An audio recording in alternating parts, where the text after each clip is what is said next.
Tu connais-tu la différence entre être un prêteur et être un propriétaire? Quels sont les avantages? Pourquoi les banques financent des milliards de dollars, ils prennent des garanties collatérales quand ils peuvent acheter? Quelles sont les différences? Est-ce qu'il y a un avantage d'être un prêteur? Je t'explique dans cette vidéo. La première chose, quand tu es propriétaire, tu dois faire la gestion, right? Tu dois faire la gestion. Tandis que quand tu es prêteur, il n'y a aucune gestion à faire.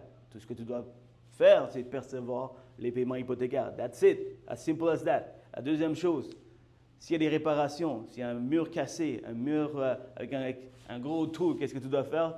Tu dois te déplacer pour aller et réparer en tant que propriétaire. Mais quand tu es un prêteur, tu ne fais rien de tout ça car ce n'est pas ta responsabilité. Tu es le créancier. Right? Donc, aucune réparation à faire quand tu es un prêteur.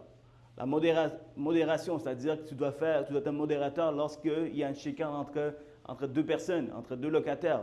Tandis que quand tu es prêteur, tu n'as absolument rien à faire encore une fois. Donc, et ça c'est mon préféré, régie du logement. Quand il y a une chicane, le locataire ne paye pas, il y a une chicane entre le propriétaire et le locataire, puis le locataire veut appuyer son point, vous allez les deux aller au régie du logement. Ça peut être compliqué. Tandis que quand tu es prêteur, c'est beaucoup plus facile, tu as beaucoup plus de pouvoir parce que tu vas en cours et si tu as les preuves pourquoi il n'a pas payé, c'est plus de chances que tu peux récupérer la maison. Il y a beaucoup plus d'avantages. Et dernièrement, la majorité de la population, on achète. Je ne suis pas en train de dire qu'acheter des immeubles, c'est moins intéressant.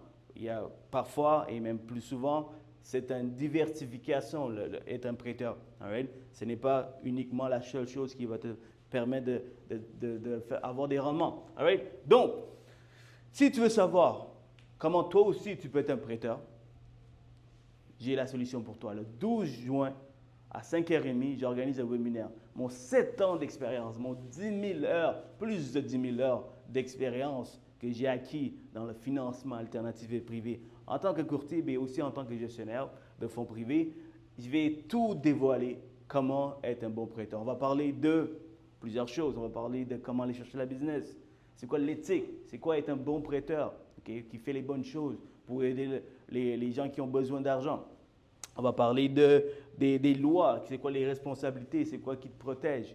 Right? On va parler de comment filtrer un client, comment aller chercher des bons dossiers, où aller chercher la business. Donc, on va parler de plusieurs sujets. En dans une heure, tu vas avoir toutes les informations nécessaires pour que toi, tu puisses savoir est-ce que c'est un bon véhicule d'investissement. Tu ne veux surtout pas manquer le 12 juin, 5h30, sois là.